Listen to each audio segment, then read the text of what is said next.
They laughed as they climbed into their cockpits, not quietly, not politely, but with the loud confidence of men who believed the war was already won.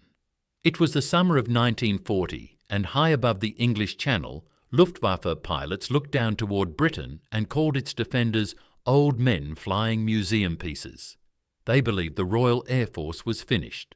They believed England was weak, tired, and ready to fall. Within weeks, many of those laughing pilots would be dead, missing, or prisoners. And the price they paid would shock the German High Command itself. In July 1940, Europe was burning. France had collapsed in just 6 weeks.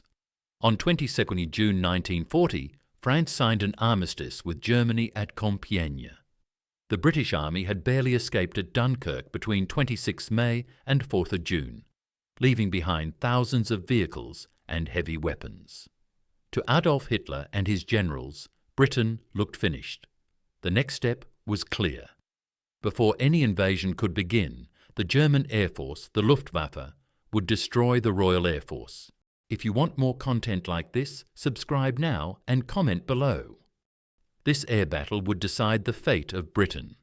The Germans were confident, too confident. The Luftwaffe entered the Battle of Britain with experience, numbers, and belief. Their pilots had fought in Poland in September 1939. They had crushed the Dutch and Belgian air forces in May 1940. They had smashed the French Armée de l'Air and driven the RAF from the skies over France.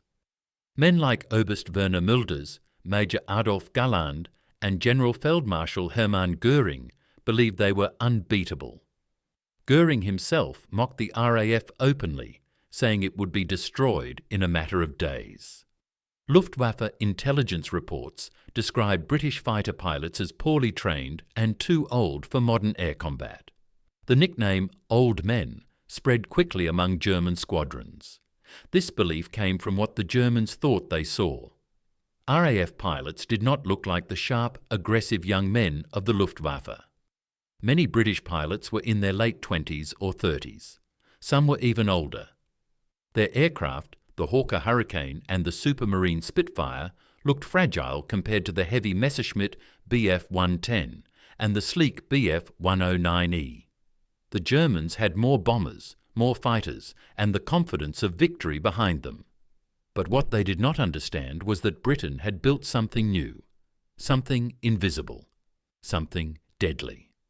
On 10th July 1940, the Battle of Britain began. That morning, German bombers attacked shipping in the English Channel near Dover and Portland. This phase became known as the Kanalkampf, the Channel Battle. Luftwaffe units such as Kampfgeschwader 2 and Kampfgeschwader 54 flew Heinkel. H-111 and Junkers Ju-88 bombers, escorted by Messerschmitt Abwehrübungen fighters from Jagdgeschwader 26 and Jagdgeschwader 51. They expected little resistance. Instead, RAF Fighter Command responded quickly. Air Chief Marshal Hugh Dowding, the calm and quiet leader of Fighter Command, had spent years preparing for this moment. He trusted a system the Germans barely understood. Radar stations, known as chain home, stretched along the British coast. On 10th July, operators at stations like Ventnor on the Isle of Wight and Dover detected German formations long before they reached land. Information flowed to Fighter Command headquarters at Bentley Priory, near London. From there, orders went to sector stations like Biggin Hill, Tangmere, and Hornchurch. British fighters were waiting when the Germans arrived. The Luftwaffe pilots were shocked.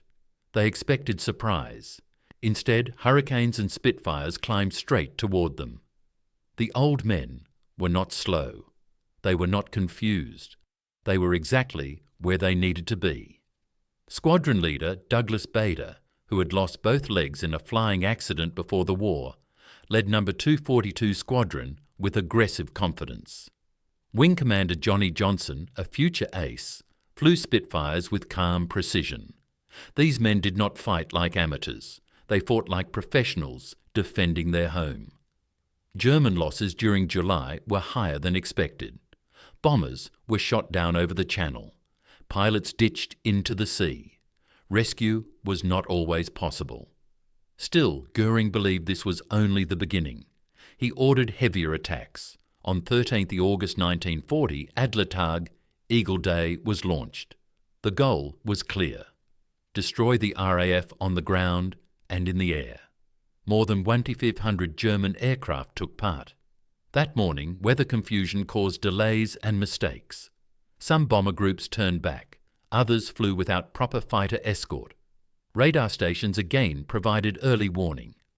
RAF squadrons scrambled from bases across southern England. Over Kent, Sussex and Hampshire, the sky filled with twisting aircraft and burning wrecks. German bombers targeted airfields like Manston, Hawkinge and Lympne. They damaged runways and hangars, but the RAF was not destroyed. Ground crews worked through the night repairing damage. Aircraft were dispersed. Pilots rested when they could and flew again. German pilots began to realise something was wrong. The RAF was not collapsing. It kept coming back. Luftwaffe bomber crews noticed the same faces again and again in the air. These old men did not break. They learned quickly. They attacked from above, from the sun, and from unexpected angles. Hurricanes focused on bombers. Spitfires took on the escort fighters. The system worked. On 18 August 1940, the hardest day arrived. Later called the hardest day, this was one of the most intense air battles of the entire war. German forces attacked RAF airfields and radar stations across southern England. At Kenley, near Croydon, bombers from Lehrgeschwader 1 struck hangars and barracks. At Biggin Hill, bombers hit operations rooms and destroyed buildings. RAF losses were heavy. Luftwaffe losses were worse. Over 100 aircraft were lost by both sides combined. German bomber units suffered badly. The Ju-87 Stuka dive bomber, once feared across Europe, proved slow and vulnerable against British fighters. After 18 August, Stukas were withdrawn from the battle. This was a major blow. The Luftwaffe was losing tools faster than expected. Behind the scenes, German morale was cracking. Pilots wrote letters home describing the strength of British defences. They complained about long flights, fuel shortages, and the strain of constant combat. Bf 109 fighters had limited range. They could only stay over Britain for about 20 minutes before turning back. If a pilot was shot down, capture or death followed. British pilots, by contrast, often parachuted onto friendly soil and flew again the next day. The mockery faded. Respect replaced it. Then fear. On 24 August 1940, a small group of German bombers accidentally dropped bombs on London. Hitler was furious, but he allowed Goering to respond with full-scale attacks on the British capital. On 7 September 1940, at 4:43 p.m., nearly 350 bombers and over 600 fighters attacked London's docks and industrial areas. Fires burned across the East End. The Blitz had begun. This decision changed everything. By shifting focus from RAF airfields to cities, the Luftwaffe gave Fighter Command time to recover. Airfields were repaired. Pilots rested. New aircraft arrived. The radar system remained intact. German bombers now flew deeper into Britain, facing stronger resistance for longer periods. Night after night, London burned. But during the day, the RAF still ruled the sky. On 15 September 1940, now known as Battle of Britain Day, the Luftwaffe launched massive daylight raids against London. 2 large waves of bombers crossed the Channel. Radar tracked them. RAF squadrons were ready. Over London, the fighting was fierce. Spitfires from No. 603 Squadron and Hurricanes from No. 303 Polish Squadron tore into German formations. The Polish pilots, many of them refugees from the fall of Poland, fought with extreme aggression. German bombers fell in flames. Fighter escorts were overwhelmed.